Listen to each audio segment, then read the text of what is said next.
나는 전능하신 아버지 하나님 천지의 창조주를 믿습니다. 나는 그의 유일하신 아들 우리 주 예수 그리스도를 믿습니다. 그는 성령으로 잉태되어 동정녀 마리아에게서 나시고 본디오 빌라도에게 고난을 받아 십자가에 못 박혀 죽으시고 장사된 지 사흘 만에 죽은 자 가운데서 다시 살아나셨으며 하늘에 오르시어 전능하신 아버지 하나님 우편에 앉아 계시다가 거기로부터 살아있는 자와 죽은 자를 심판하러 오십니다. 나는 성령을 믿으며 거룩한 공교회와 성도의 교제와 죄를 용서받는 것과 몸의 부활과 영생을 믿습니다. 아멘. 할렐루야. 오늘도 예배 자리에 오신 여러분들 진심으로 환영하고 축복합니다. 우리의 상황과 환경에 상관없이 우리 하나님은 찬양받기 합당하신 분임을 우리가 함께 고백하며 우리 예배로 나아가시겠습니다. 하나님이시여 하나님이시여 주는 나의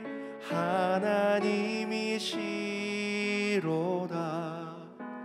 나의 몸과 마음 주를 갈망하며 이제 내가 주께 고백하는 말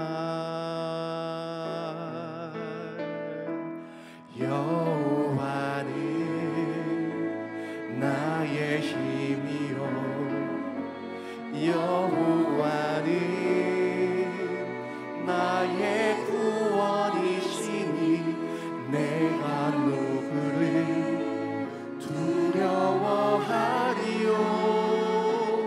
여호와는 생명의 피난처시니 주의 인자가 생명보다 나음으로 내 입술이 여호와를 찬양하리. 주를 찬양하며 주의 이름으로 내 손 들리라.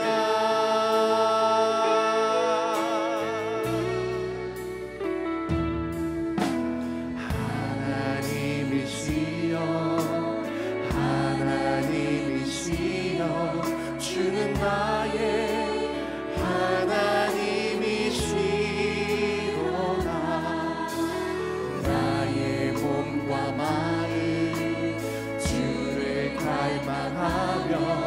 이제 내가 주께 고백하는 말 여호와는 나의 힘이요 여호와는 나의 구원이시니 내가 누구를 두려워하리요.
고백하십시다. 주의 인자가 생명보다 나음으로, 주의 인자가 생명보다 나음으로 내 입술이 여호와를 찬양하리. 내 평생에 주를 찬양하며 주의 이름으로 내 손 들리라. 내 평생에 주를 찬양하며 주의 이름으로 내 손 들리라.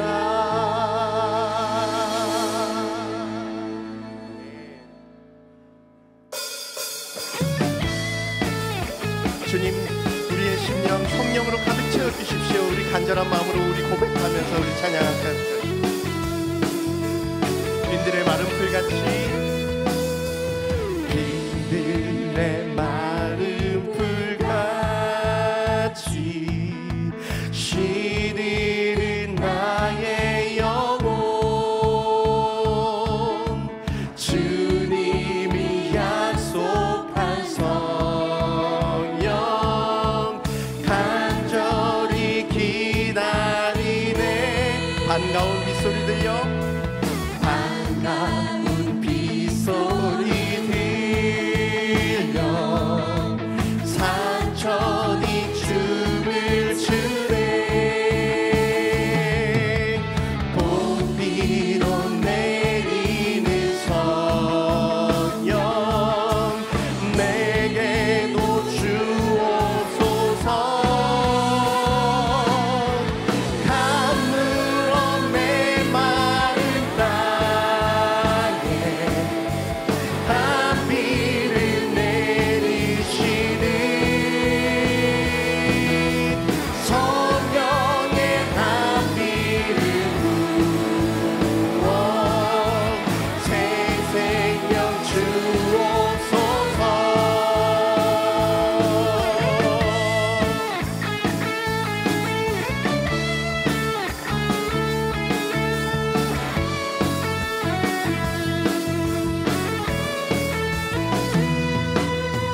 저 나라 우로를 내려 조목이 무성하니. 갈급한 내 심령 위에 성령을 부으소서. 아멘. 가물어 메마른 땅에 단비를 내리시는 성령의 단비를 부어 새 생명 주옵소서.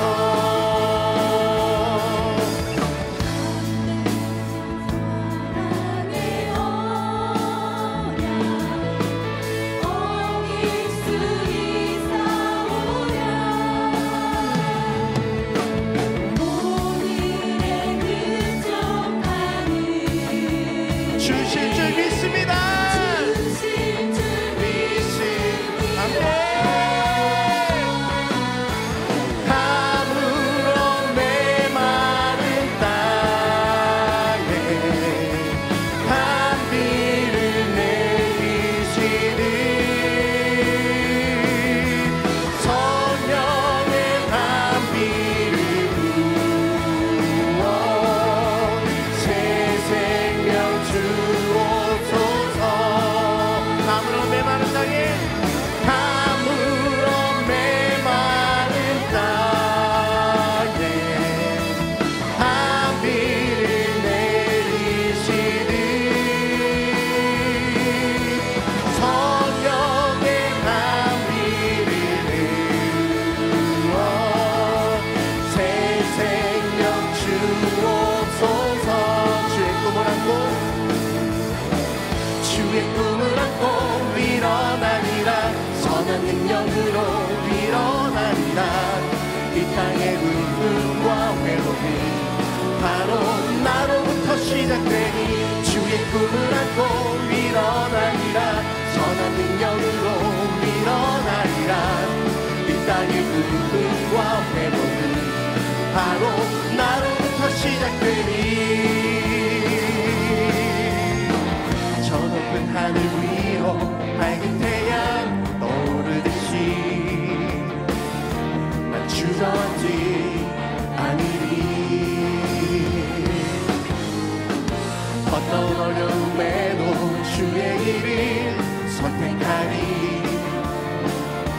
빛 가운데로 걸으니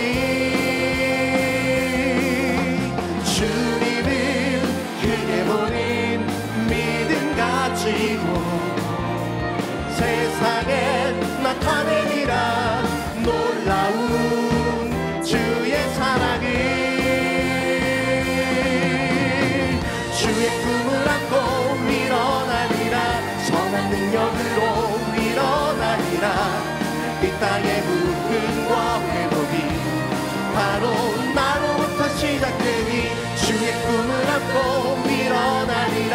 선한 능력으로 일어나리라. 이 땅의 부흥과 회복은 바로 나로부터 주님을 크게 보니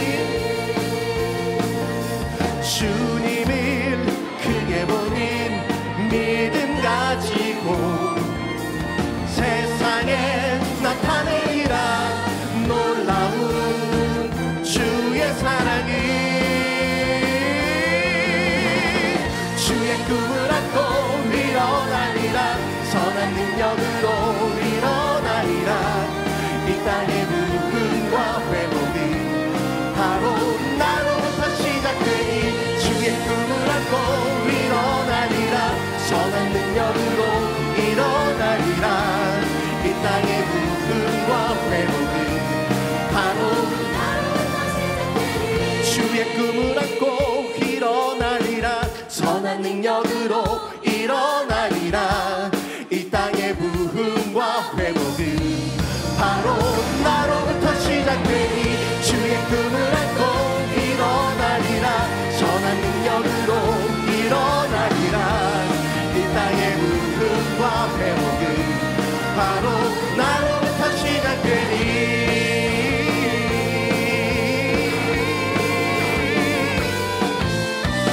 아멘.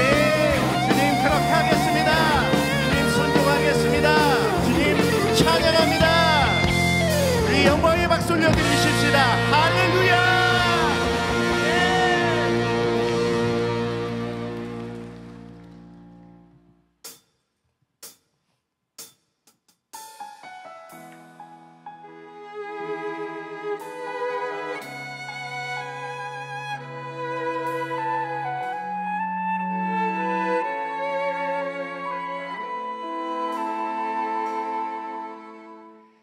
세상을 살아가는 동안에 나의 힘을 의지할 수 없으니 기도하고 낙심하지 말 것은 주께서 참 소망이 되심이라. 하나님의 꿈이 나의 비전이 되고 예수님의 성품이 나의 인격이 되고 성령님의 권능이 나의 능력이 되길 원하고 바라고 기도합니다. 다시 한번 고백하십시다. 이 세상을 살아가는 동안에 이 세상을 살아가는 동안에 나의 힘을 의지할 수 없으니 기도하고 낙심하지 말 것을 주께서 참 소망이 되시니 주의 길을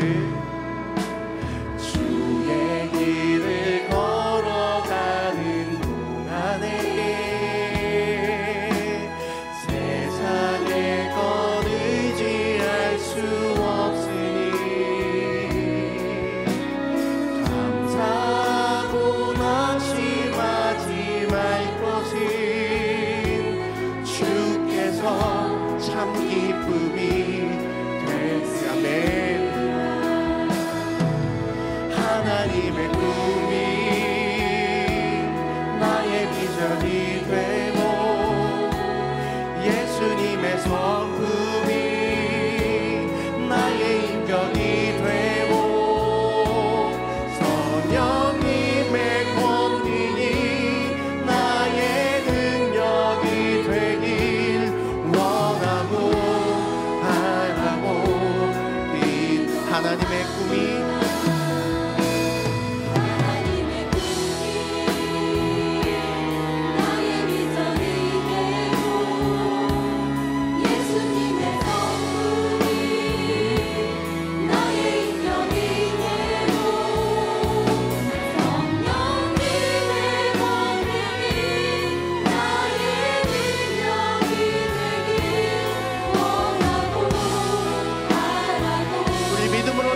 고백하십시다.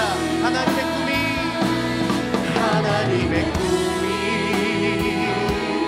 나의 비전이 되고 예수님의 성품이 나의 인격이 되고 성령님의 권능이 나의 능력이 되길 원하고 바라고 모든 시선을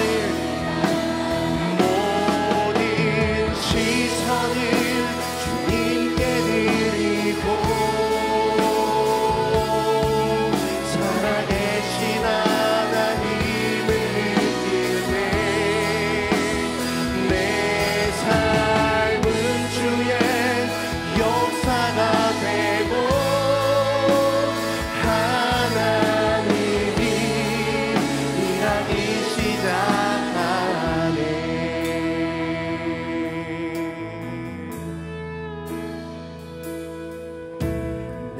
내게로부터 눈을 들어 주를 보기 시작할 때 주의 길을 보겠네.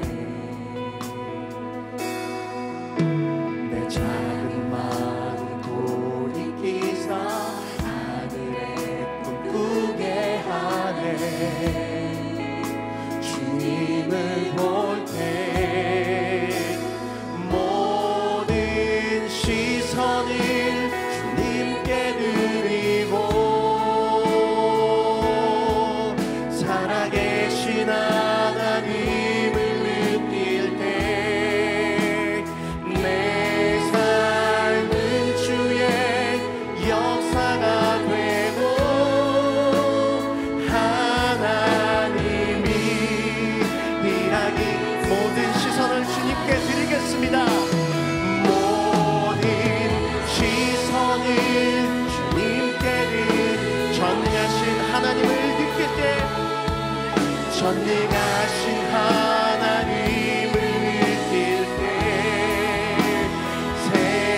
세상은 주의 나라가 되고 하나님이 우리 믿음으로 다시 한번 고백하십시다. 주님, 제 시선을 주님께 바치겠습니다. 시선을 주님께 드리고 살아계신 하나님을 느낄 때 내 삶은 주의 역사가 되고 하나님이 일하기 시작하네.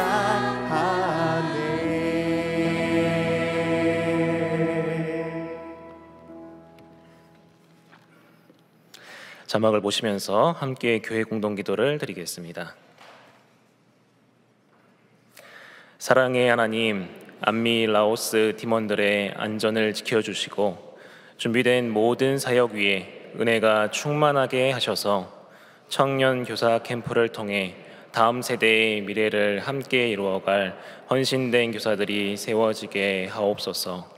키즈 프레이즈 여름 성경학교에 참여하는 어린이들이 말씀과 찬양을 통해 하나님과 영적으로 깊이 만나는 시간 되게 하옵소서.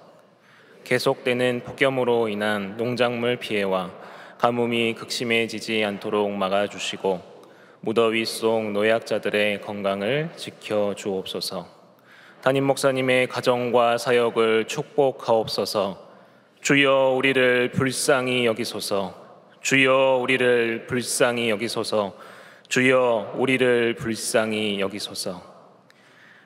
이제는 나라와 작정한 한 영혼을 위하여 그리고 환우들을 위하여 기도를 드리겠습니다. 사랑과 은혜가 크신 하나님, 성령 감조로 다섯째 주일 아침 우리를 거룩한 주님의 성소 앞으로 부르시니 참으로 감사드립니다. 우리가 마음속에 작정한 귀한 한 영혼이 있사오니 날마다 한 영혼을 위하여 기도할 때에 복음의 능력이 전해지게 하시고 결신의 열매가 맺히게 하여 주시옵소서. 또한 고통 중에 있는 죄 자녀들과도 함께하여 주시어서 모든 괴로움과 질병이 떠나가게 하시며 치유의 역사가 임하게 하여 주시옵소서. 우리의 기도에 항상 응답하시고 감사의 삶을 살아가도록 인도하여 주시옵소서.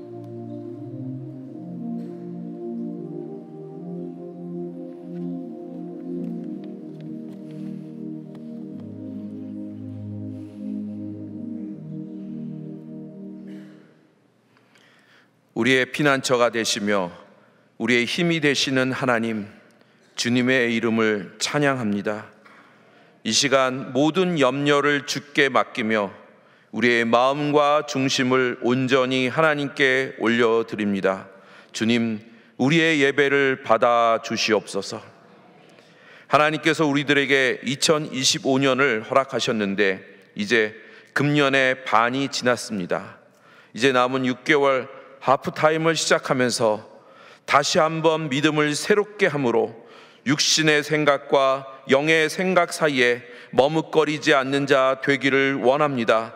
예수 믿는 일로 인해 나타나는 불편함과 불이익 때문에 주님을 따르는 일에 머뭇거리지 않는 온전히 하나님만 따르는 우리 모두 되게 하여 주시옵소서.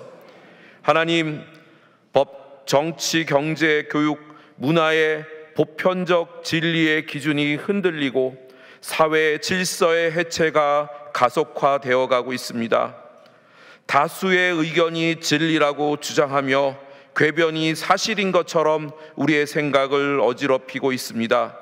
지금의 악한 세상에서 우리가 찾아야 할 것은 바로 주님의 말씀인 것을 저희는 믿습니다. 청년이 그 무엇으로 그의 행실을 깨끗하게 하리이까? 주의 말씀만 지킬 따름이니다라는 고백처럼 주의 법을 사랑하고 주의 교훈들을 지키는 자 되게 하여 주시옵소서. 말씀이 진리임을 삶으로 보여주는 우리 모두 되게 하여 주시옵소서. 성경이 기준이 되고 지침이 되는 우리 사회, 우리 대한민국이 되게 주님 도와주시옵소서. 7월부터 어린이, 청소년 여름 성경학교와 청년부 여름 농촌 봉사와 단기 해외 사역이 시작됩니다. 비록 매년 시행하는 우리의 작은 사역이지만 수련회 안에 거듭남의 역사가 있기를 원합니다. 우리 어린이들, 우리 청소년들 하나님을 만날 수 있도록 주님 도와주시옵소서. 물이 바다 덮음같이 하나님의 영광이 땀 흘리는 온 사역지에 주님 가득하게 하여 주셔서 하나님 아름다운 열매가 맺힐 수 있도록 주님 도와주시옵소서. 하나님 아버지, 경제적 상황이 너무 힘들어 고통당하는 성도들 있습니다. 또한 병중에 힘든 싸움을 싸우는 우리 형제들, 자매들 있습니다. 군문에 나가 있거나 배우자를 찾기 위해 기도하고 또한 취업을 위해 노력하는 우리 청년들 있습니다. 하나님, 임신의 축복을 위해 기도하거나 자녀의 신앙 때문에 하나님 그 자녀를 놓고 눈물로 기도하는 우리 부모님들 있습니다. 또한 노년의 빈곤함과 또 외로움으로 또 신체적인 허약함으로 힘들어하는 우리 어르신들 있습니다. 우리의 도움이 되시는 주님, 주님의 선하신 손으로 그들을 붙잡아 주시옵소서. 현재와 미래가 어두워 보일지라도 자기 백성에게 힘을 주시며 자기 백성에게 평강의 복을 주시는 주님의 축복을 믿는 자 되게 하여 주셔서 인내하게 하시고 힘을 내게 하시고 용기를 얻게 주님 도와주시옵소서. 담임 목사님을 위해 기도합니다. 하나님께서 귀하게 사용하시는 목사님 되기를 원합니다.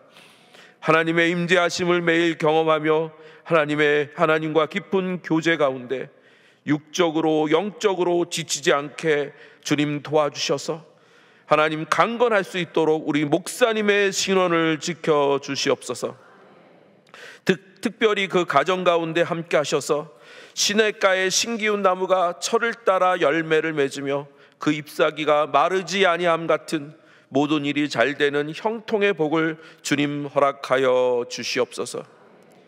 예배를 돕는 임마누엘 성가대, 헌금 안내, 주차로, 식당으로, 또 음향 영상으로 수고하는 우리 성도들, 또 바나바로 예배 중보 기도자로 수고하는 여러 성도들이 있습니다.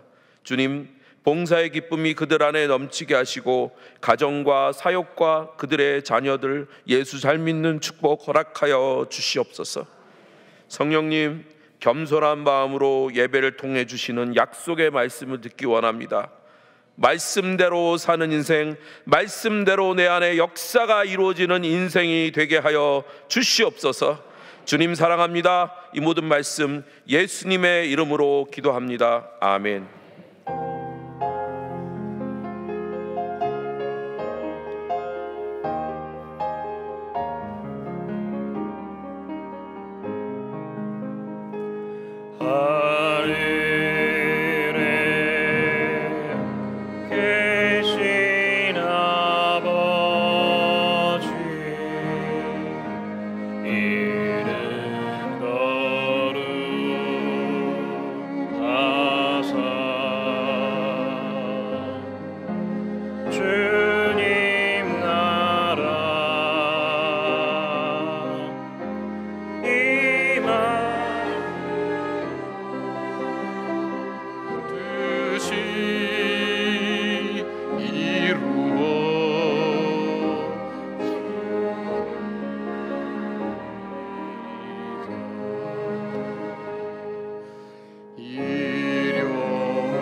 우리의 기도를 들으시는 하나님, 신음소리조차도 놓치지 않는 그 하나님의 섬세함과 자상함의 사랑이 오늘 우리 가운데 있음을 고백하며 예배의 자리로 나아갑니다.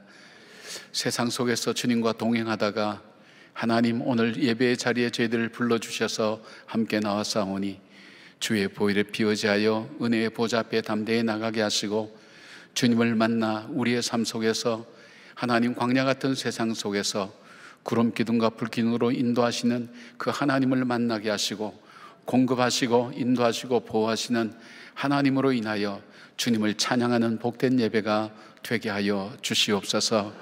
하나님, 질병으로 고통 중에 있는 주님의 자녀들이 있습니다. 갑작스럽게 하나님 뜻하지 않는 소식을 접하고 당황하며 두려워하며 어떻게 해야 될지 알지 못하는 주님의 자녀들 위해 아버지 주님께서 평강과 은혜로 함께하여 주시며 질병을 인하여 주님 앞에 더 가까이 나가게 하시고 하나님 치료하는 과정 속에 하나님을 더 깊게 하는 놀라운 은혜가 있게 하시며 하나님 반드시 치료되어서 주님 전에서 이전과는 다른 삶을 살게 하시고 주신 생명 귀하게 여기며 복되게 살아가는 하나님 주님의 자녀들의 축복이 있게 하여 주시옵소서. 하나님 경제적으로 여러 가지 상황적으로 어려워서 하나님 기가 막힐 웅덩과 수렁이와 같은 어려움 중에 있는 주의 자녀들이 있습니다. 하나님 어떻게 해봐도 아무런 방법도 없는 주님, 주님께서 친히 길이 되신다고 하셨사오니 주님께서 그 길을 열어주시고 이제는 내가 가는 길이 아니라 주께서 만드신 길을 걸어가는 믿음의 걸음 걸을 수 있는 기회가 될 수 있도록 도와주시되 그 올무에서 벗어나게 하시고 회복되게 하시고 자유케 하시는 주의 은혜가 우리 가운데 가득하게 하여 주시옵소서. 하나님, 주의 전에 오는 길이 어린아이에게는 기쁨과 소망과 생명과 하나님 좋은 하나님 삶의 습관이 되게 하시고 연세 많으신 어른들에게는 산소만 붙들고 믿음 안에서 주신 사명 이겨나가는 기회가 될 수 있도록 도와주시오며 청년과 장년들에게는 하나님 새 희망을 품고 어려움을 헤쳐나가며 승리하는 믿음의 사람들로 사는 놀라운 역사의 예배가 되게 하여 주시옵소서. 귀한 물질을 구별하여 아버지 앞에 올려드립니다. 성령님 함께하여 주셔서 이 물질이 쓰여지는 곳에 주의 영광이 드러나게 하시고 드리는 손길마다 하나님 함께하셔서 삶 속에 하나님의 살아계심을 믿게 하시고 그 말씀대로 약속하신 대로 이루어 가시는 주님을 바로 믿는 하나님 믿음의 놀라운 은혜가 물질을 통해서도 나타나게 하시고 시간 사용을 통해서도 나타나게 하시며 우리의 성품과 언어를 통해서도 증거되고 나타나기에 부족함이 없도록 함께하여 주시옵소서. 마음은 원이로 된 하나님의 자리 나오지 못하는 주님의 자녀들의 귀한 사정들을 기억하여 주셔서 저들이 있는 자리에서 하나님께 예배하게 하시고 주님을 만나는 복된 시간 될 수 있도록 도와주셔서 주의 전에서 구별된 장소에서 구별된 시간에 구별된 마음으로 드리는 예배의 소중함을 아는 놀라운 은혜를 베풀어 주시옵소서. 주님 홀로 영광 받으시기를 원하옵고 예수님의 이름으로 축복하며 기도드리옵나이다. 아멘. 할렐루야. 여러분들을 축복하고 환영합니다. 더운 날씨에도 오셔서 함께 예배를 드린 여러분 속에 하나님의 평강이 함께 임하기를 축복합니다. 우리의 좌우에 있는 분들도 축복하시죠. 주의 평강을 기원합니다. 주의 평강을 기원합니다. 예, 기도하면 됩니다. 기도하면 됩니다. 예, 잘 되고 있습니다. 잘 되고 있습니다. 고맙습니다. 여러분의 축복하신 그 축복이 그대로 이루어지길 바랍니다. 우리 킹 오브 킹스라는 무료 영화 관람이요, 우리 교육부에서 아마 신청이 마감된 것 같습니다. 한글 더빙으로 다음 주일과 그 다음 주일날 11시 30분 오후 2시 4차례에 걸쳐서 있습니다. 여러분께서 혹시 갑작스럽게 못 가게 되시면 교육자들에게 말씀해 주셔서 여러분의 자리가 그냥 공석이 되지 않도록 그렇게 함께 해주시면 고맙겠습니다. 예배를 위한 365일 하반기 금식기도 모집이 있는데 우리 예배가 그냥 이루어지지 않는다 그랬죠. 하루에 2분씩 금식하면서 예배를 통해서 하나님 만나기를, 또 하나님께서 영광 받으시는 예배가 되도록 금식하며 기도하는 분들이 있는데 1년에 하루입니다. 여러분께서 신청해 주셔서 여러분의 기도가 그대로 응답되고 상달되는 역사심을 보고 또 예배에 큰 은혜가 임하도록 여러분께서 함께 기도로 참여해 주시기를 부탁드립니다. 소망부 여름 캠프 자원봉사자 모집인데 이 소망부는 우리가 장애인들을 섬기는 부서죠. 그래서 한 사람당 또 여러 사람이 함께 섬겨야 또 사고도 없고 어려움도 없습니다. 그래서 여러분 방학 동안에 또 휴가 동안에 여러분 수련할 때 우리 아이들을 도와줄 수 있도록, 또 우리 장애인들에게 힘이 되어줄 수 있도록 여러분께서 함께 도움이 되어 주셨으면 고맙겠습니다. 아밀라오스 단기 선교가 화요일부터 시작됩니다. 여러분께서 필요한 물품들이 있는데 또 혹시 지원해 주실 분 있으면 기억하셔서 지원해 주시면 고맙겠습니다. 오늘 특별히 우리 찬양팀, 2부 찬양팀 좀 축복했으면 좋겠는데, 우리 개인을 제가 조금씩 권합니다. 생활이나 삶 속에서 어려움 중에도 찬양으로 이겨내고 하나님께 영광 돌리는데 표정들이 많이 바뀌었어요. 우리 2부 찬양팀 보면 여러분 어떻게 보시는지 모르지만 전 유심히 보거든요. 표정도 바뀌어지고 찬양의 은혜도 본인이 누리면서 찬양하고 있어요. 얼마나 감사한지. 또 우리 연주해준 우리 앙상블도 얼마나 귀한지 모르겠습니다. 우리 별로 이렇게 축복을 그동안은 못했는데 우리 임마누엘 찬양대만 계속해서 소외감을 느낄 수도 있는데 우리 함께 우리 찬양팀 정갑에 우리 앙상블 같이 구하십시오. 고맙습니다.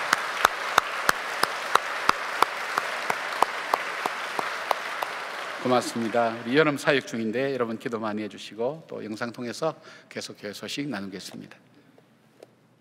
나의 시선이 나의 마음을 향 작고 초라한 모습과 두려움뿐이네. 나의 시선을 당신께 돌릴 때 비로소 내 맘 평안해. 비로소 내 맘 평안해. 주를 바라보며 그 맘을 구합니다.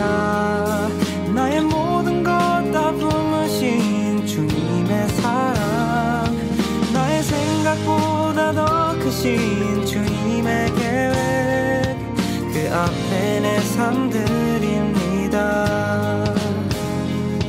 주님께 내 삶 드립니다.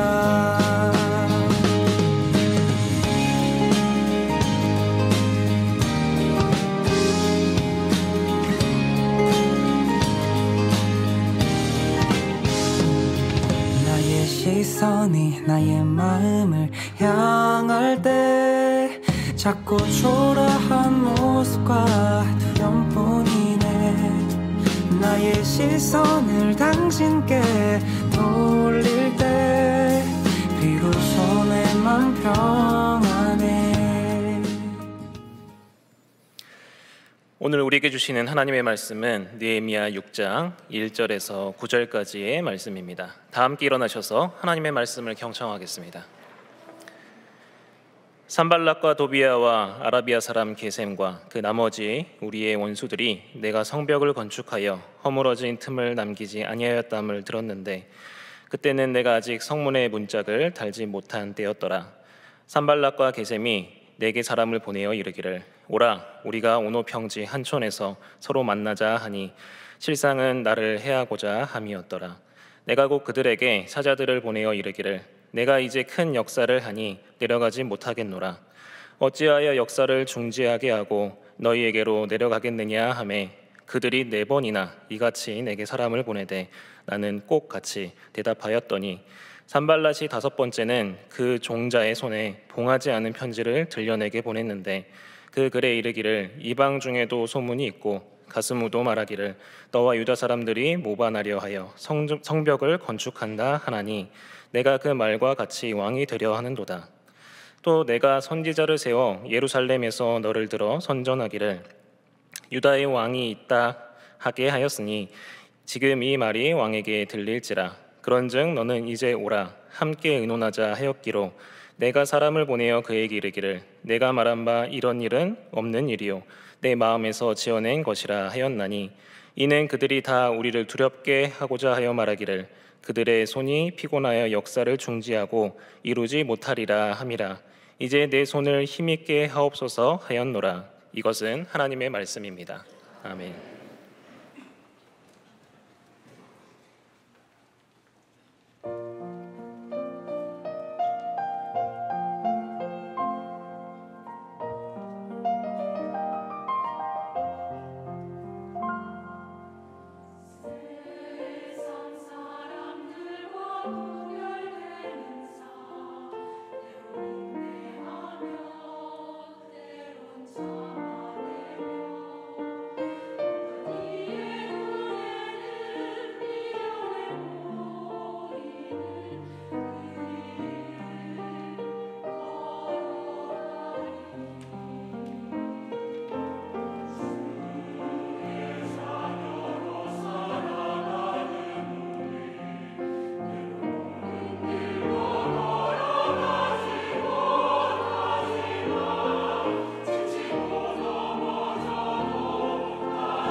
오늘 찬양 속에 오늘 설교가 다 들어가 있어서 제가 이분들이 어떻게 내 설교 원고를 보셨나 예, 참 귀한 찬양 감사드립니다. 오늘 여러분들은 예배 자리에 나오셨습니다. 헌금도 하셨고 찬양도 부르시고 기도도 하시면서 말씀을 듣습니다.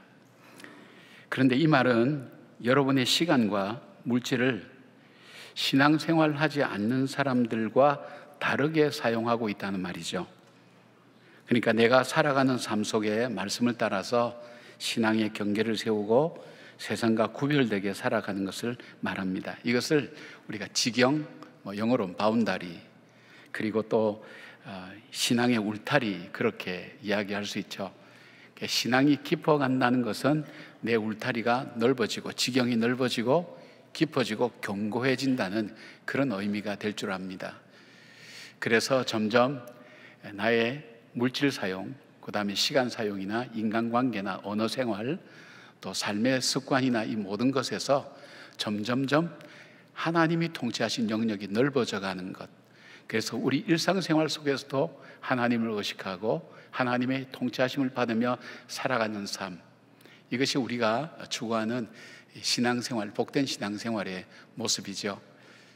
그런데 이게 참 어렵습니다. 왜냐하면 내면 속에 우리 속에 감동이 있어야 조금씩 변하게 되고 외적인 방해와 또 어려움이 없어야 하나씩 변화되어 오는데, 아마 여러분 중에는 같은 자리에 있다 할지라도 아마 이런 신앙의 지경이나 삶의 바운다리가 아마 많이 다르리라고 그렇게 생각되어집니다. 이스라엘 백성도 마찬가지였습니다. 성전은 건축되었지만 그러나 성벽이 무너져 있었기 때문에 성전 중심의 생각은 혹시 하고 살아갈지는 몰라도 그들의 삶이 일상생활 속에서 하나님을 믿는 백성답게 살지는 못하고 있었습니다. 방해하는 사람도 있고 어렵게 만드는 것도 있고 세상이 그렇게 돌아가지 않기 때문에 세상과는 다르게 살아간다는 것이 어려운 상황 속에 있었습니다. 그래서 성벽을 건축하기 위해서 느헤미야가 바로 이 예루살렘으로 와서 성벽을 건축하고 있습니다. 이 성벽을 건축하는 것이 얼만큼 어려운가 하는 것이 이 느헤미야서에 잘 담겨 있습니다. 그래서 내부적인 어려움, 패배주의로 젖어 있었던 이스라엘 백성들 마음속에 다시 신앙의 용기를 주고 믿음을 주어서 우리가 삶 속에서 하나님을 경배하는 그런 삶을 살아가자 동기후발을 하는 것과 외적으로는 그것을 위해서 삶을 만들어가는 훈련을 시켜나가는 것, 바로 성벽을 쌓는 일들이 느헤미야가 지금 하고 있는 것입니다. 근데 이 성벽을 쌓는 이 과정을 이렇게 지켜보면 우리가 삶 속에서 하나님이 통치하시는 내 삶의 지경을 넓혀가는 것이 얼만큼 어렵고 힘든 일인가 하는 것을 잘 알게 되고, 이것을 집요하게 끝까지 막는 세력, 바로 이 마귀가 있다는 것을 우리는 보게 됩니다. 느헤미야의 성벽 쌓는 것을 막는 여러 가지 어려운 문제들을 보면서 우리가 신앙의 성벽 쌓는 것을 집요하게 방해하는 마귀들의 그들의 어떤 전략이 무엇인가, 무엇이 오늘 내 삶 속에서 정체를 드러내지는 않지만 광명의 천사로 가장했지만 내 마음을 뒤흔들고 내 삶의 습관을 엉망으로 만들어버리고 내 언어와 내가 살아가는 물질 사용과 그리고 나의 인간관계와 시간 사용을 하나님 앞에 온전히 드리지 못하게 하는 요인이 무엇인가 하는 것을 우리는 이 말씀을 통해서 발견할 수 있습니다. 자, 이 시험 앞에, 성벽을 쌓아가는 이 시험 앞에 바로 이 사단은, 이 마귀는 어떻게 역사하는지, 이것을 이겨나가는 느헤미야의 모습은 무엇인가 하는 것을 우리가 본받으면서 저와 여러분의 신앙이 단순히 예배에만 머무는 것이 아니라 주님의 부르신 삶의 현장에 내 성품을 다해서 하나님께 영광 돌리는 그런 삶으로 변해가는 그런 분들이 되기를 바랍니다. 자, 느헤미야가 어떻게 이겨나갔는가? 첫 번째는 그는 영적 분별력을 사용했습니다. 우리가 1절 2절 말씀인데 같이 한번 읽어볼까요? 자막 보시면서 함께 하겠습니다. 시작. 산발락과 도비아와 아라비아 사람 게셈과 그 나머지 원수들이 내가 성벽을 건축하여 허물어진 틈을 남기지 아니하였다 함을 들었는데 그때는 내가 아직 성문에 문짝을 달지 못한 때였더라. 산발락과 게셈이 내게 사람을 보내어 이르기를 오라 우리가 오노 평지 한 촌에서 서로 만나자 하니 실상은 나를 해하고자 함이었더라. 느헤미야는 이 말씀을 비망록처럼 지나간 일들을 기억해내면서 하나하나 기록으로 남긴 이 비망록처럼 기록해 가는 기록에서 이 모든 일들이 자기를 해하고자 하는 바로 이 적들의 이 계략이었다는 것을 그는 깨달았다고 생각하면서 그는 세 가지를 분별합니다. 오늘 이 본문 속에 보면 지금은 성벽이 거의 99% 완성이 되었습니다. 2.4km나 되는 성벽을 동시다발적으로 해서 불과 뒤에 보면 52일 만에 건축을 완성하는데 거의 성벽이 다 됐는데 이제 남은 것이 있다면 문짝만 달지 못했습니다. 4개의 망대와 10개의 문이 있었는데 그 문짝을 달지 못한 것, 그러니까 거의 다 지은 거죠. 다 지었지만 이 느헤미야가 생각하는 것은 뭐냐면 첫 번째 분별한 것은 아직 성문에 문짝을 달지 못했다는 것을 그는 알고 있었습니다. 인식하고 있었습니다. 무엇을 말하는가 하면 성벽이 건축이 다 되어도 성문에 문짝을 달지 못하면 적들이 얼마든지 넘나들면서 공격하고 그 성벽은 역할을 하지 못한다는 것을 그는 깨달았습니다. 그러니까 성벽 건축이 모두 건축된다 할지라도 문짝을 달지 못하면 성벽이 없는 것과 같이 위험하다는 것을 그는 인식하고 있었습니다. 다 되었다, 이제 모든 것은 끝났다, 그 생각이 아니었습니다. 남은 작은 것, 그러나 그것이 얼만큼 중요하고 또 이 성벽 자체가 역할을 하지 못하도록 하느냐, 할 수 있도록 만드느냐에 굉장히 중요한 부분이 남아있다는 것을 깨달았습니다. 두 번째 그가 깨달았던 것은 자신을 오노 평지로 나오라고 제안했다는 것입니다. 이 오노 평지는 예루살렘에서 북서쪽으로 35km 떨어진 그런 곳인데 예루살렘과 사마리아의 딱 중간 지점이었습니다. 그러나 사실상은 사마리아의 통치를 받는 그런 마을이었죠. 지금 느헤미야는 예루살렘 성 안에서 한쪽은 무장한 군사들이, 한쪽은 일꾼들이 방비하며 공사하고 있고 또 칼을 차고 일하는 일꾼들로 함께 성벽 쌓기를 하고 있습니다. 이 예루살렘 안에 있는 느헤미야는 안전하죠. 원수들이 중립지대로 느헤미야를 나오게 하는 것, 협상하자, 나오라고 한 것은 공동체로부터 벗어나게 만들어서 혼자 있을 때에 죽이려는 계략이 있다는 것을 그는 분별했습니다. 세 번째는 느헤미야에게 평화의 조약을 맺는 것처럼 꾸몄지만 사실은 느헤미야를 죽이고자 하는 음모를 가지고 있다는 것도 분별해내었습니다.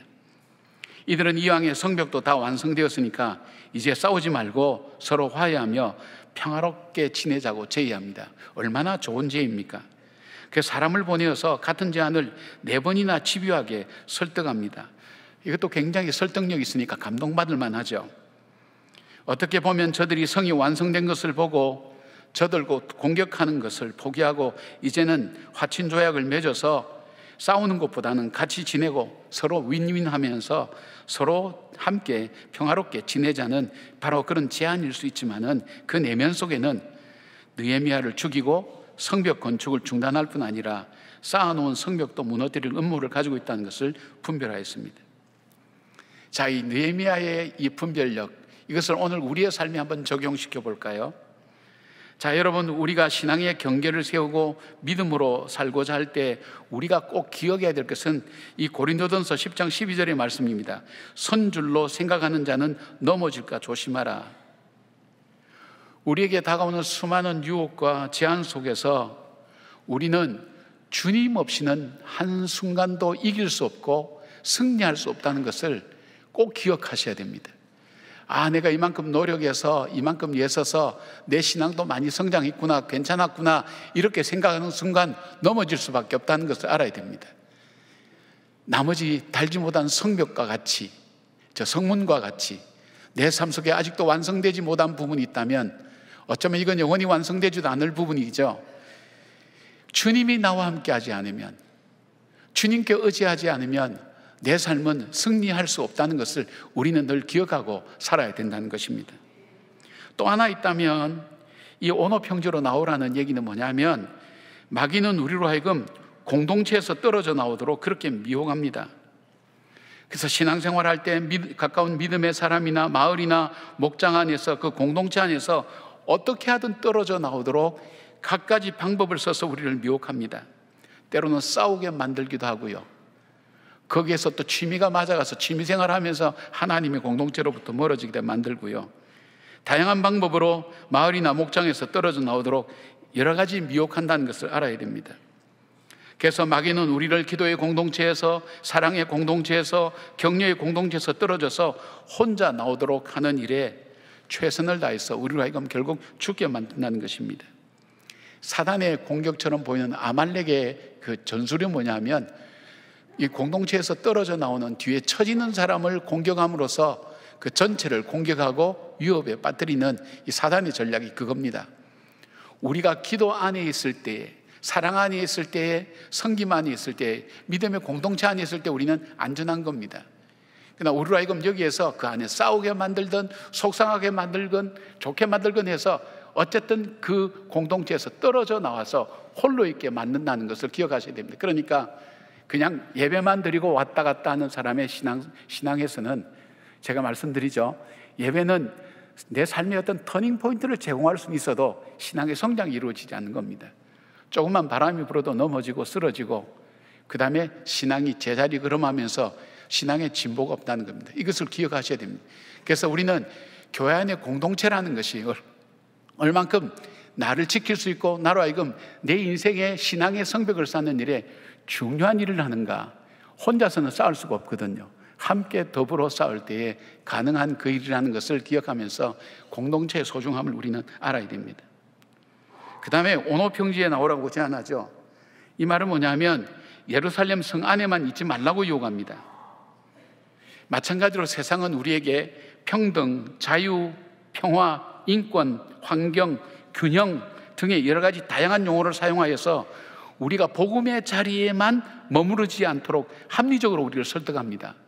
복음은 너무 폐쇄적이야. 예수 믿는 사람 너무 폐쇄적이야. 독단적이야. 어떻게 예수 외에는 구원이 없다 그러냐. 그렇게 이야기를 합니다. 너도 옳은 면이 있고 나도 옳은 면이 있어. 그러니까 우리가 한 발씩 서로 양보하면서 우리가 같이 함께 더불어 살아가는 세상을 만들자. 이렇게 제안을 합니다. 앞에 말씀드린 이 주제는 굉장히 좋은 제안입니다. 좋은 주제들입니다. 우리가 이루어야 되는데, 사실 기독교가 인권을 이루었고 기독교에서 평화를 이루었지 다른 건 아니거든요. 기독교 정신에서 이루어졌잖아요. 그런데 세상의 사람들이 이 모든 용어를 가지고 갔어요. 좋은 용어를 다 가지고 갔어요. 그래서 기독교인들에게 이야기하는 것입니다. 그 예루살렘 성 안에만 머물지 말고 나와라. 나와서 우리하고 얘기하자. 언어평지에서 얘기를 하자 하는데, 여기에서는 사실 복음의 순수함을 깨뜨리고 무너뜨리는 계략이 숨어 있다는 것을 아셔야 되는 거예요. 좋은 이름에도 불구하고 함께 언어평지로 가면 거기에서 그들에게 있어서 우리 속에 복음의 순수함, 복음의 본질을 우리는 잃어버리게 되고, 결국 우리 신앙의 핵심이 살아있는 영의 역사들이 세상이 무슨 무브먼트처럼 만들어지면서 그 뒤에는 이권과 더러운 것이 연결돼서 세상 사람들과 같이 살게 만드는 비옥함이 그 속에 있다는 것을 기억하셔야 됩니다. 교회 나오는 분들 중에 이런 거 주장하는 사람들 많아요. 그러나 그분들 속에 자세히 살펴보면 복음이 없어요. 복음의 본질이 많이 약해져 있어요. 왜? 세상이 우리를 그렇게 만든다는. 그래서 이름도 참 잘 지었어요. 오, 노 이렇게 하셔야 돼요. 예. 뭐 그런 유혹이 들어올 때 오, 노 이렇게 하셔야 돼요. 그래서 느헤미야가 이런 원수들의 제안 앞에 이렇게 대답합니다. 3절 보니까 내가 이제 큰 역사를 하니 내려가지 못하겠노라. 어찌하여 역사를 중지하게 하고 너희에게로 내려가겠느냐 하며. 느헤미야의 분별에서 거절이 뭡니까? 자기가 하는 일을 작은 일로 여기지 않았어요. 느헤미야뿐 아니라 이 백성도 마찬가지예요. 해봐야 그냥 벽돌 만들고 뭐 석회 만들어서 하고 돌멩이 깎아서 올리고 순전히 참 보면 막일이에요. 그러나 이 느헤미야는 이 일은 나에게 작은 일이 아니다. 하나님께서 나를 통해서 하나님의 거룩한 역사를 이루어가는 일에 나를 부르셨고, 이 일보다도 이 세상에 더 큰 일이 없다는 그 일들을 확신을 갖고 있었어요.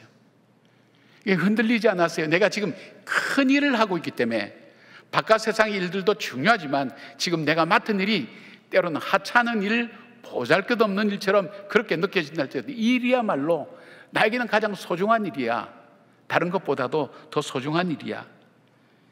이것은 뭐냐면 단순한 건축이 아니라 하나님의 백성을 다시 일으키고 신앙의 정체성을 회복하는 영적 사명으로 그는 그렇게 받아들인 거예요.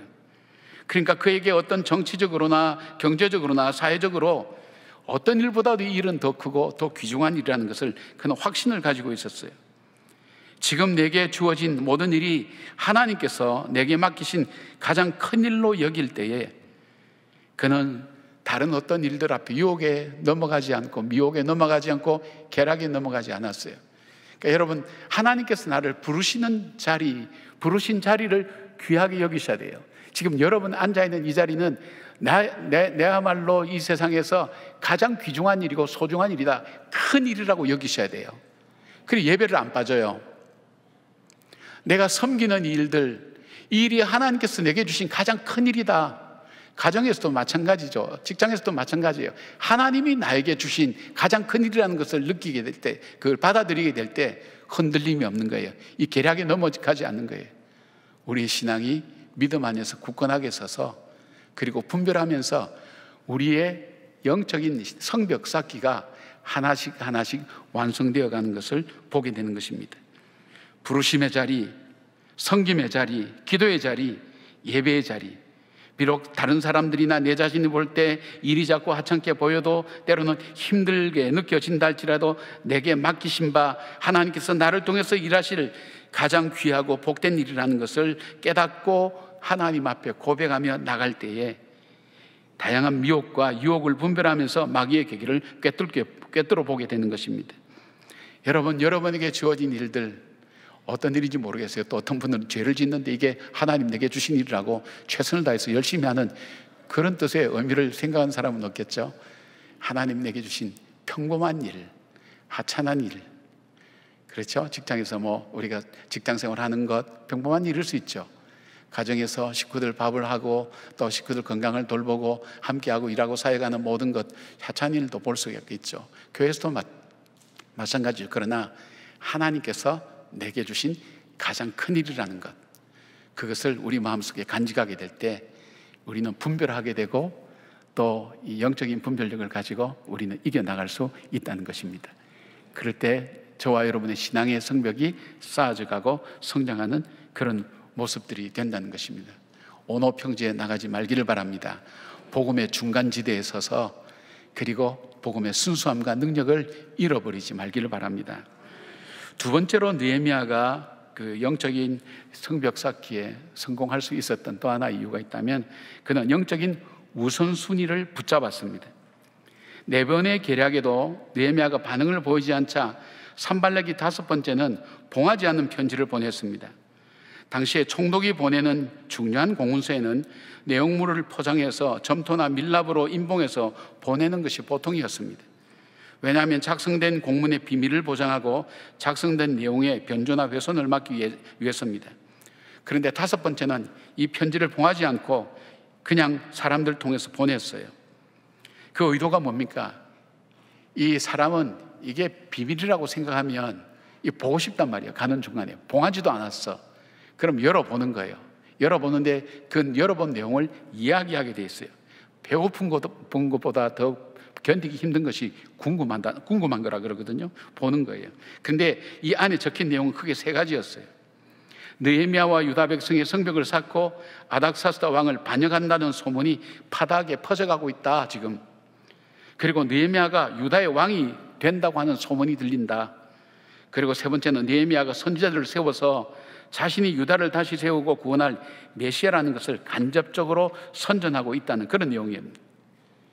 근데 이 말이 아닥사스다 왕에게 들려지는 것은 시간 문제니까 자신과 만나서 의논하자는 내용이었습니다. 어느 하나 두렵지 않고 억울하지 않는 것이 없어요. 교묘하게 하는 거죠. 당시 페르시아는 통치를 위해서 각 나라의 자치 제도를 허용했지만 반역에 대해서는 철저하게 다스렸습니다. 게다가 당시에 이집트에서도 반역이 있었기 때문에 이런 반역에 대한 이야기는 더 빨리 그리고 강도 있게 아닥사스다 왕의 귀에 들어갈 것이 너무나 뻔한 일입니다. 그렇다면 어떻게 될까요? 왕의 소환을 받지 않겠습니까? 사실 여부를 알기 위해서 왕으로부터 받은 신뢰도 깨어집니다. 가는데 3개월, 오는데 3개월, 머무는데 한 1개월 생각하면 7, 8개월 공백이 생기면 성벽을 쌓을 수가 없는 겁니다. 왕의 신뢰를 잃어버리는 것도 두렵고 생명을 부지할지도 모르겠고 그리고 성벽은 쌓지도 못하고 두려움이 이 느헤미야의 마음속에 찾아올 수밖에 없었습니다. 중상모략으로 상대방을 두렵게 해서 자기 목적대로 상황을 끌고 가려는 의도를 가지고 말을 만드는 것입니다.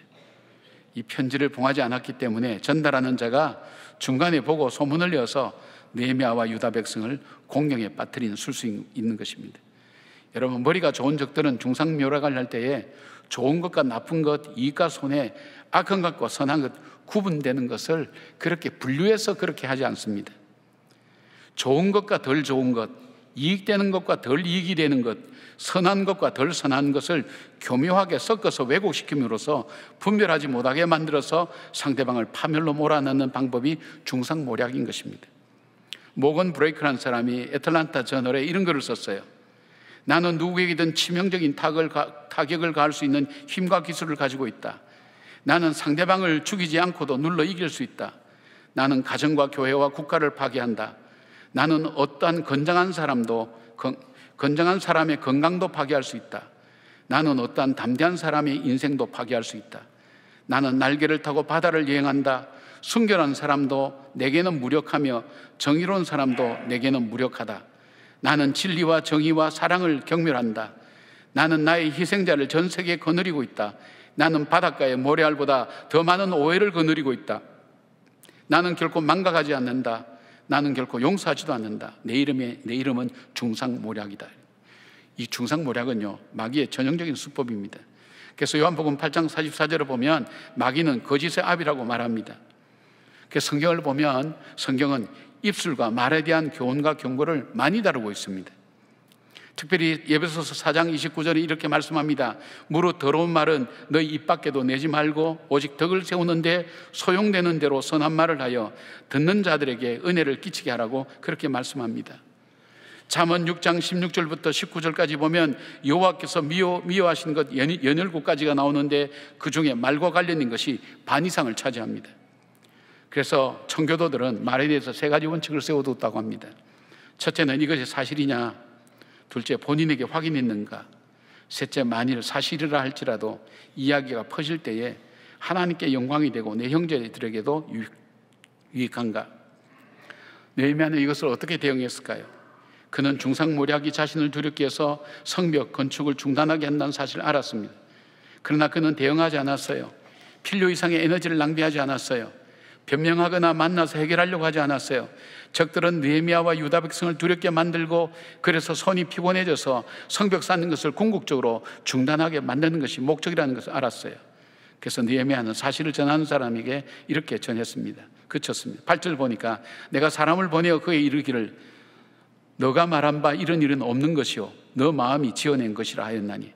간단해요. 간단하게 얘기했어요. 그리고 간결하게 기도합니다. 9절 하반절 보니까 이제 내 손을 힘있게 하옵소서. 하나님 앞에 기도합니다. 이 기도가 굉장히 중요합니다. 왜 이렇게 짧게 기도할까요? 짧게 이렇게 얘기할까요? 이것은 변명이나 해명한다고 해결된 문제가 아니라는 걸 알았습니다. 자신이 풀 수 있는 상황이 아니라는 것입니다. 무엇보다도 하나님이 하셔야 된다는 것을 그는 알았습니다. 자신들은 이 일로 더욱더 성사하는 일에 전념하였습니다. 15절 보니까 성벽 역사가 52일 만인 엘룰월 25일에 끝남이라고 말씀합니다. 적들이 중상모략하는 동안에 느헤미야는 그에게 있어서 해야 될 성벽 건축의 우선순위를 더 열심히 일을 했습니다. 우선순위에 더 집중할 수 있었죠. 사랑하는 여러분 오해를 받을 때가 참 많죠. 엉뚱한 얘기를 들을 때 감당하기가 참 어려울 때가 많을 줄 압니다. 변명하고 해명하고 싶고 억울함과 분노가 마음에 가득 차게 됩니다. 그럴 때는 내가 하던 일에 힘이 빠져나가고 더 이상 하고 싶지도 않습니다. 그래서 기도도 사역도 열정도 내려놓고 멈춰버리는 그런 경우가 많습니다. 그래서 더 이상 신앙이 성장하지 못하는 거예요. 상처를 안았다고. 전도에 보면 교회에서 받은 상처 때문에 교회 못 나오겠다는 분이 많아요. 바로 이 중상모략에 넘어간 거예요. 사단의 전략에 성공한 거예요. 근데 이 느헤미야의 방법을 한번 보십시오. 우리가 해결하는 방법은 뭐냐면, 중상모략을 당할 때에 먼저 우리는 하나님 앞에서 내 자신을 겸손하게 낮추어서 나를 살피는 시간을 먼저 갖는 것이 참 중요합니다. 그리고 그런 다음에 하나님께 회개할 것은 회개하고 나머지는 하나님께 맡겨버리는 겁니다. 왜냐하면 내가 해결할 수 있는 것이 아니기 때문입니다. 하나님이 하셔야 됩니다. 동시에 영적인 우선순위를 더 단단히 붙잡으셔야 됩니다. 하나님께서 부르신 부르심의 현장 속에서 나에게 맡겨주신 일들, 더 열심히 예배에 참석하고 더 열심히 섬김을 하면서 나에게 맡겨주신 일에 최선을 다하는 일, 나의 우선순위를 붙잡는 것입니다. 그럴 때에 나의 내면은 더 단단해지고 내 삶의 영적 성벽은 더욱 견고해지고 아름답게 세워질 것입니다. 시련을 통해서 영적으로 더 성숙해집니다. 적들을 통해서 오히려 내가 해야 될 우선순위가 무엇인가를 붙들고 그것을 더 열심히 하나님 앞에서 감당했던 느헤미야의 지혜가 저와 여러분의 지혜가 되기를 바랍니다. 세 번째로 느헤미야에게 있어서 바로 이 성벽을 건축할 수 있었던 또 하나의 이유가 있다면, 말씀의 풍성함이 자신 안에 늘 살아서 역사하게 했습니다. 무려 5번에 걸친 어떤 공격에도 느헤미야는 지혜롭고 영적인 분별력으로 대처했습니다. 그러나 산발락과 도비아와 아라비아 사람 게셈은 결코 포기하지 않습니다. 사단도 마찬가지입니다. 마귀도 우리를 무너뜨린 일 결코 포기하지 않습니다. 오히려 더 집요하고 교묘하게 느헤미야를 두렵게 하고 성벽 쌓는 것을 중단시켰습니다. 그래서 이번에는 느헤미야를 매우 혼란스럽게 하는 계략을 사용합니다. 그것은 백성들도 신뢰하고 느헤미야도 존중히 여기는 선지자 스마야가 두문불출하게 되자 느헤미야는 그를 찾아갔습니다. 아마 찾아가 보면 두 사람이 친하고 서로 신뢰하는 관계라는 것을 알 수가 있습니다. 그런데 뜻밖의 이야기를 스마야가 합니다. 그것은 자신이 중요한 정보를 입수했는데 적들이 자객을 보내어서 느헤미야를 죽이려 한다는 것입니다. 그래서 성벽 완공을 위해서는 느헤미야의 안전이 무엇보다도 중요하다면서 자객을 피해서 성전의 외소 안에 들어가서 그 문을 닫고 피하자고 제안을 합니다. 지금 느헤미야에게 말한 스마야는 매우 신뢰받는 하나님의 제사장입니다. 성전을 관할하는 사람인데 느헤미야를 보호하기 위해서 특단의 조치를 취하겠다는 것입니다. 여러분, 목숨이 여러 개가 아니죠. 목숨은 한 개입니다. 느헤미야가 생각할 때 내가 죽고 나면 이 성벽 건축은 이루어지지 않을 거라는 것은 그는 알고 있었어요. 내가 우선 살아야 이것을 완성시킬 수 있다. 그런데 저 제사장이 나를 생각해서, 아니 하나님의 응답을 받고 나에게 바로 이 성전 안 외소로 들어가서 거기에서 숨자고 그리고 문을 걸어 잠그고 생명을 보존하자고 제안하는 것이 정말 자기를 위하고 자기의 두려움을 어루만져주는 그런 표현들을 제안을 하게 되는 것입니다. 더군다나 그는 이 사람들의 존경을 받는 그런 제사장이었습니다. 이 산발랏의 마지막 전략은 영적으로 혼란하게 만드는 것입니다. 느헤미야의 내면 속에 있는 두려움과 약점을 이용하는 기가 막힌 계략이었죠. 그런데 율법을 보면 성소는 정치인들이 들어가는 곳이 아닙니다. 제사장들만이 들어가는 장소입니다. 역대하 26장 19절에 보면 우시야 왕이 그가 강성해져서 교만하여 성전에 들어가서 자기가 분향하려고 할 때에 나병이 그에게 생겨서 결국은 왕에서 쫓겨나 격리되다가 마지막 비참하게 죽게 됩니다. 스마야의 계략은 뭐냐면, 느헤미야가 성전에 들어가게 되면 하나님께는 범죄하게 만들고 율법을 중시하는 유다 사람들에게는 리더십을 잃어버리게 만드는, 그래서 결국은 성벽을 건축하지 못하게 만드는 것이었습니다. 11절에 느헤미야는 이와 같이 그의 제안에 단호하게 거절합니다. 내가 이르기를 나 같은 자가 어찌 도망하며 나 같은 몸이면 누가 외소에 들어가서 생명을 보존하겠느냐, 나는 들어가지 않겠노라, 이렇게 얘기합니다. 여기에 나 같은 자가, 나 같은 몸이, 이건 뭘 말합니까? 느헤미야의 정체성을 얘기하는 겁니다. 느헤미야는 자기를 누구라고 생각했어요? 나는 하나님께 보냄을 받은 사람이다. 그리고 하나님의 말씀을 지키고 하나님 말씀을 따르는 사람이다. 그리고 나는 하나님께서 나에게 말씀하신 이 성벽을 건축하기 위해서 여기에 온 사람이라는 그 정체성을 분명히 가지고 있었어요. 그 정체성을 가지고 자기 자신을 붙드는 순간 스마야의 계략을 알게 됐어요. 바로 이 느헤미야는 자기의 생명보다도 더 소중한 것이 하나님께서 나에게 맡겨주신 일, 성벽을 건축하는 일이라는 것, 그것을 그가 분명히 붙들게 되었을 때에 스마야의 계략을 깨닫도록 했다고 성경은 말씀하고 있어요. 왜 이런 일이 가능했을까요? 이 느헤미야의 속에는 뭐가 있었어요? 하나님의 말씀이 그 삶 속에 흐르고 있어요. 하나님의 말씀이 삶 속에 흐르고 있다는 것은 하나님 말씀을 많이 안다는 것도 되지만은 그 말씀을 자기 삶에 순간순간 적용하면서 살아간다는 거예요. 자, 그렇기 때문에 어떻습니까? 시편 1편에 보면 이런 얘기가 있죠. 복 있는 사람은 이런 사람이라고 그랬죠. 악인의 길을 쫓지 않고 죄인의 길을 서지 않고 오만한 자리에 앉지 않는다는 거예요. 악인이 꾀를 서서 이렇게 우리의 생각과 마음을 돌리려고 할 때에도, 행동을 통해서 어떻게 결정하려고 할 때도 죄인의 길에 안 선다는 거예요.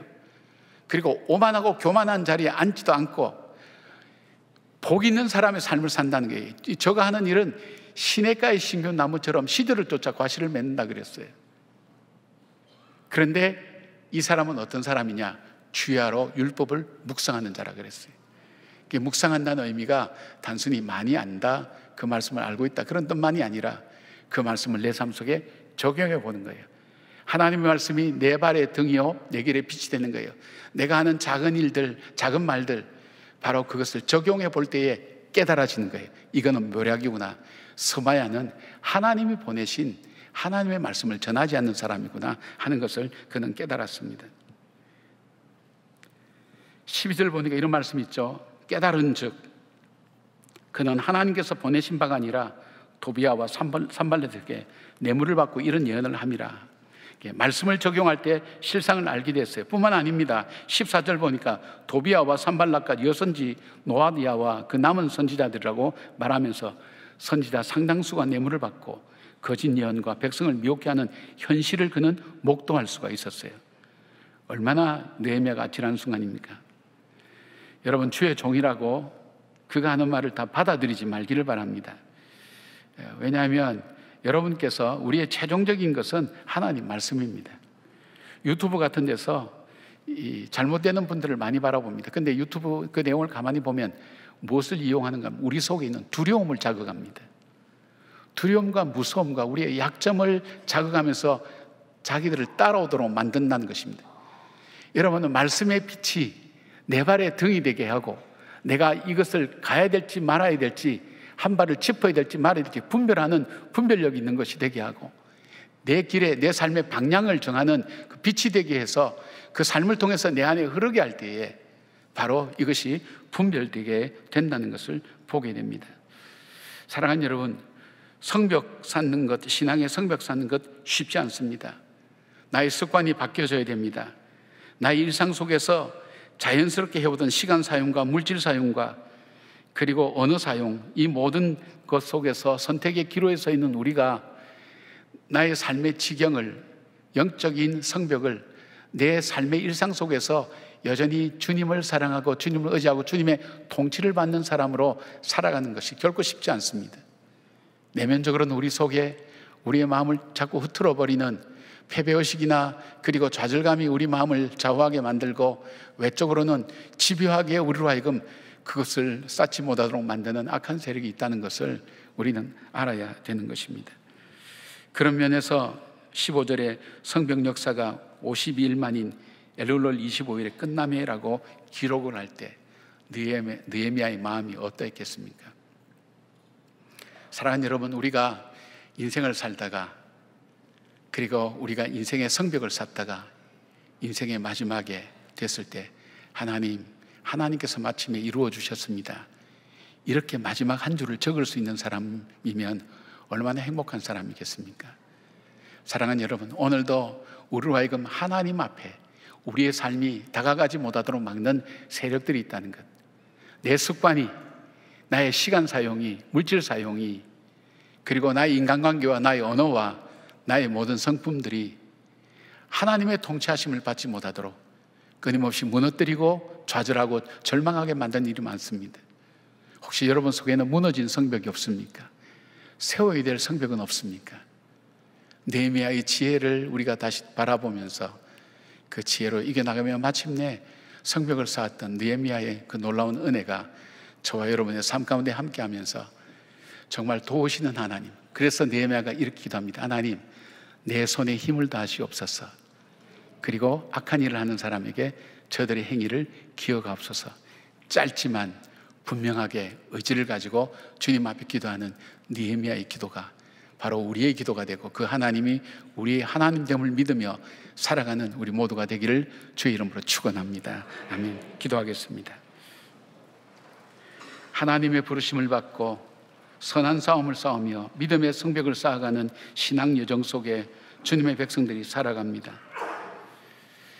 여러 가지 삶을 통해서 다가오는 도전들 앞에 우리는 주저앉을 때도 많지만, 주님 다시 일어나서 나에게 주어진 일이 가장 큰 일인 것을 알게 하여 주시고, 보잘것없고 부족하지만 나만이 할 수 있는 이 일들, 나를 통해서 하기를 원하시는 하나님의 일을 이루어 가시는 하나님의 부르심 앞에 있다는 것을 잊지 않는 저희들 되게 하시고, 그 일을 위하여 돕고 우리와 함께 하시는 그 주님을 믿는 그 믿음의 담대함에 서서 우리의 믿음의 성벽을 쌓아나갈 수 있는 우리 성도님들 되게 하여 주시옵소서. 예수님 이름으로 기도드리옵나이다. 아멘. 우리 다 같이 일어나셔서 고백의 찬양 함께 올려드리겠습니다.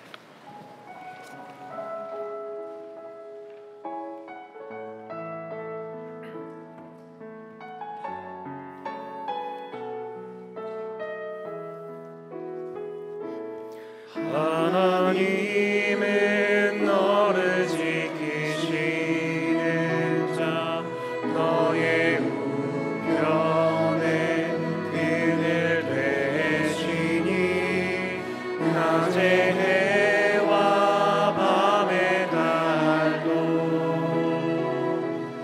너를 해치 못하리. 하나님은 너를 지키시는 자, 너의 환난을 면케하시니, 그가 너를 지키시리라. 너의 주님을 지키시리라. 하나님은 너를 지키시는 자, 너의 우편에 그늘 되시니, 낮의 해와 밤의 달도 너를 해치 못하리. 하나님은 너를 지키시는 자, 하나님은 너를 지키시는 자, 너의 환난을 면케하시니, 그가 너를 지키시리라. 너의 주님을 지키시리라. 눈을 들어 산을 보아라. 너의 도는 어디서 오나. 천지 지으신 너를 만드신 여호와께로. 눈을 들어 산을 보아라. 눈을 들어 산을 보아라.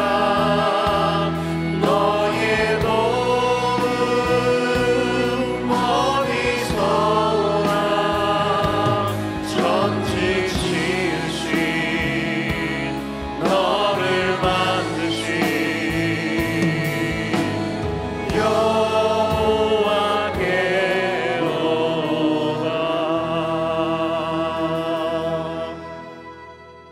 7월 이달의 말씀을 함께 선포하시겠습니다. 몸이 하나요 성령도 한 분이시니, 이와 같이 너희가 부르심의 한 소망 안에서 부르심을 받았느니라. 아멘. 아멘. 한 소망 안에 같은 부름을 받은 주의 백성들을 십자가의 보혈의 피로 용서하시고 구속해 주신 하나님의 놀라운 귀한 사랑과 예수 그리스도의 은혜와 성령의 동행하여 주심이 눈을 들어 산을 보며 나의 도움 하나님께로부터 오는 것을 고백하며 믿음으로 믿음의 성벽 쌓기를 계속해 나가는 주의 백성들 머리 위에 그 삶의 현장 가운데 이 나라와 이 민족 가운데 지금부터 영까지 함께 하시기를 간절히 축원하옵나이다. 아멘. 아멘.